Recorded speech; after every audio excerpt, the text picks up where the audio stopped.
My name is Michael, and I'm with the American Independence Museum in Exeter, New Hampshire.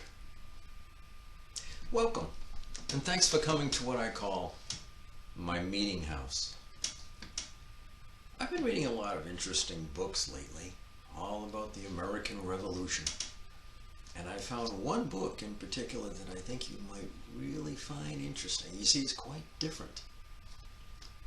But I need to give you a little bit of background. You see, we're talking about the American Revolution, so we need to think like the folks did in the 1770s, particularly around 1775. 1775 is 245 years ago. I wonder if you can really think back and imagine what it must have been like to live in that period. Now, that period was a very, very difficult time for just about everyone. It was tough enough just to make a living and to get by with your family.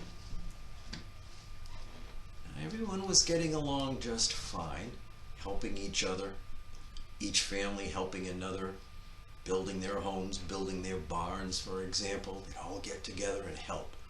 The children, different families, get together and play. And women would get together and they would work together. And just everything was just fine until the king decided to do something that hadn't been done in 150 years. You see, when the Pilgrims came 150 years earlier, back 1620 and thereafter, they were used to paying taxes because they agreed to pay taxes. They paid taxes basically to themselves to build meeting houses, churches, roads, whatever they needed. And they did that for about 150 years, up until the 1765 and thereafter. The king decided that he would like to have some taxes paid directly to himself. It was the first time that this had happened. Because what we're talking about is demanding that colonists here in North America, who had no representatives whatsoever in London, in Parliament, in their House of Commons, the House of Lords, these folks had to pay taxes to the king. They had no choice. Without representatives in England, people began to say, no taxation without representation. Perhaps you've heard that before. If not, you will. We had no choice but to pay those taxes, you see. So what happened is that some people said, all right, we are loyal subjects of the king. We will pay those taxes. Those people were called loyalists. But those people who did not agree with that principle of being taxed without representation, didn't agree with that, they were called patriots, and they protested. Now, what does that really mean? It means it divided everyone who lived here into two groups. There were the loyalists, loyal to the king, and the patriots, those who protested the king. And before you know it, they began arguing with one another. Those long-standing friendly relationships quickly turned sour. Sometimes the loyalists were called Tories by the patriots. And sometimes the patriots were called rebels by the loyalists. Both sides thought they were right. Those families who were once friends became enemies. The children were not allowed to play with other families. The men argued. The women didn't talk to one another. It was a sad time and a disturbing time, an angry time. And those disagreements became angrier and angrier, one argument after another. Sometimes even fighting broke out between the groups, and sometimes other people's homes were damaged on purpose. This story is about one of those times. It's called Katie's Trunk. Would you like to see what the story is all about? Shall we see what's inside? Very well, let's get started.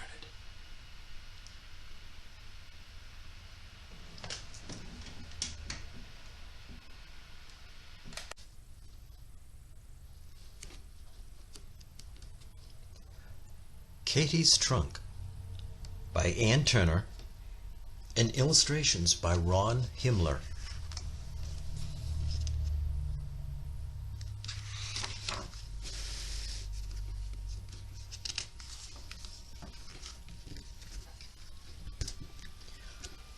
When I'd been bad all day, hiding Hattie's doll under the sofa and never telling her where it went, Mama just sighed and said, "I should sit you down to sew long seams all day and get the goodness straight inside.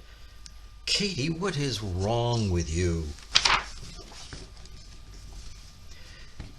Well, I couldn't tell it with a name, though I felt it inside, the way a horse knows a storm is near.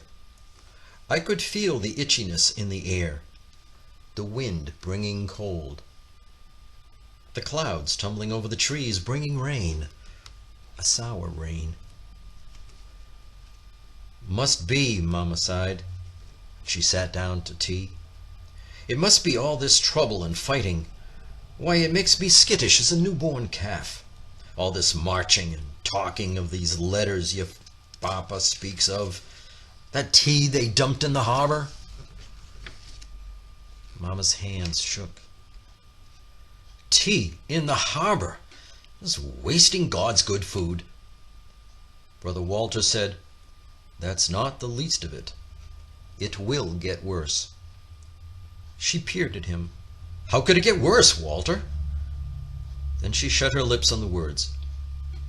Already we had lost friends, neighbors, families that we had played with on the green and helped with building their new barns.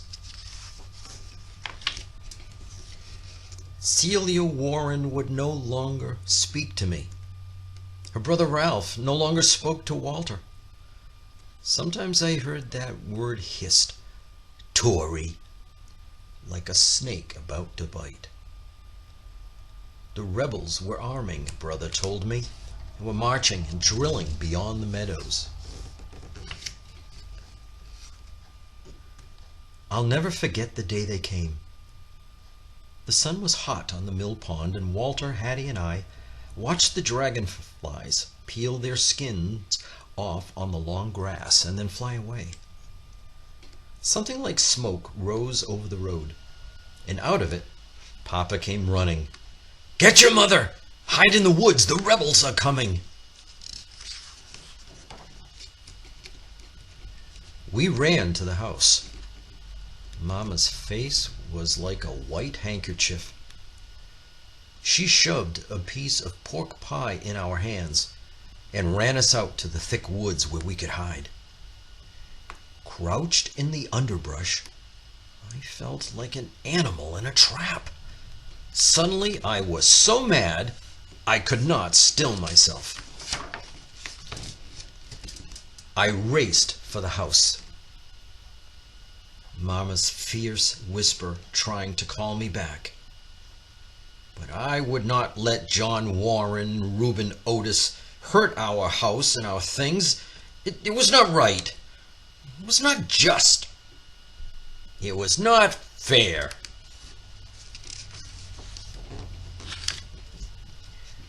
Inside of our parlor, I touched each thing that I loved. Mama's pineapple teapot, the silver tray, shining like a moon, the pictures of all our kin ranged across the wall. Home. Then I heard voices by the door. Reuben Otis, John Warren, Harold Smith, and others not our neighbors. "This'll be fine pickings."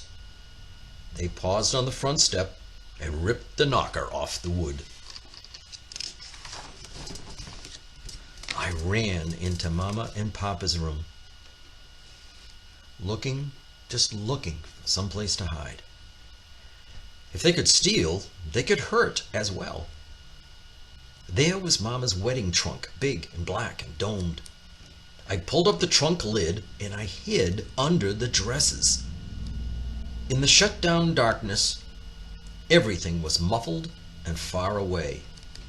The door slamming, their footsteps next to the parlor.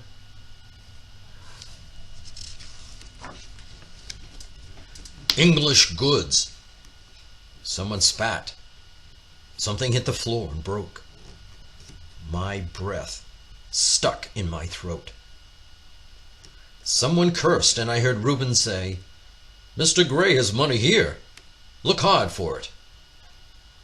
John Warren spoke of arms that they could buy. The air closed around my mouth like a black cloth.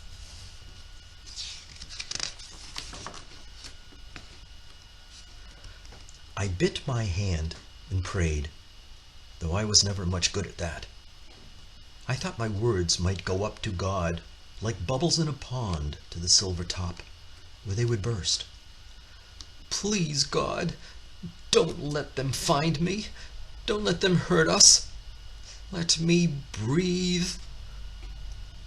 The footsteps came closer. Someone leaned against the trunk. My breath got caught somewhere between my stomach and my chest, and I could not get it back. There wasn't enough air. John Warren said, "Fine dresses and silver in here." He pulled up the lid, and the sweet air rushed in. I sucked in a breath as a dress was snatched out. The rustlings drowned their words. Another dress went. Then a hand touched me. I wanted to bite it, to make him jump and shout, but I stilled myself. Maybe he didn't know. Suddenly he shouted, "Everybody out! The Tories are coming! Back to the road! Hurry!" And he did not close the lid. And then footsteps sounded out the door.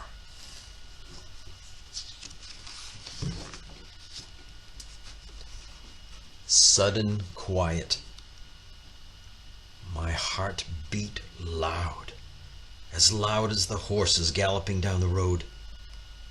Quiet as quiet, I crept to the window and looked out. No one. Puffs of smoke far down on the green. A horse thudding past, riderless. Someone's hat blowing by in the gusty wind. Would I ever play with Celia again? Would I always wear this name, Tory, as if it were written right there on my chest?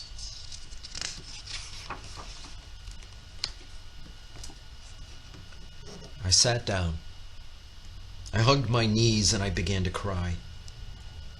Walter ran inside and hugged me so tight my nose stuck to his shirt. Mama, Papa, and Hattie came next, white as the moon and as silent. Only Mama scolded, "Katie, leaving us that way!" And her voice broke. She sat beside me and she stroked my hair. Papa looked out the window. "Oh, it's not bad, dear ones. It's just a skirmish. No one's hurt that I can see."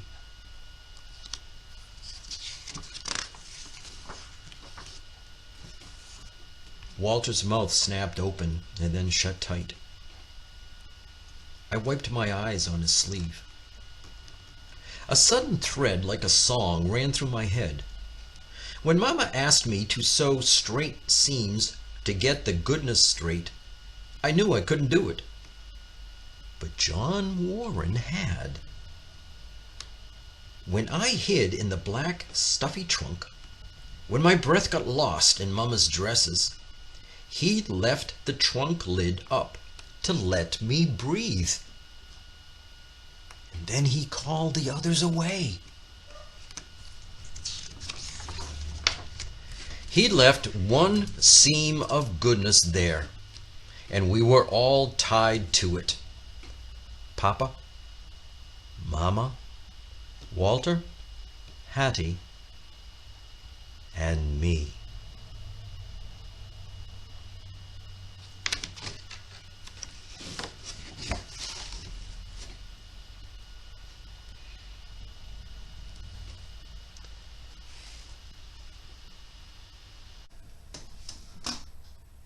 Well, that must have been a very scary time for Katie and her family.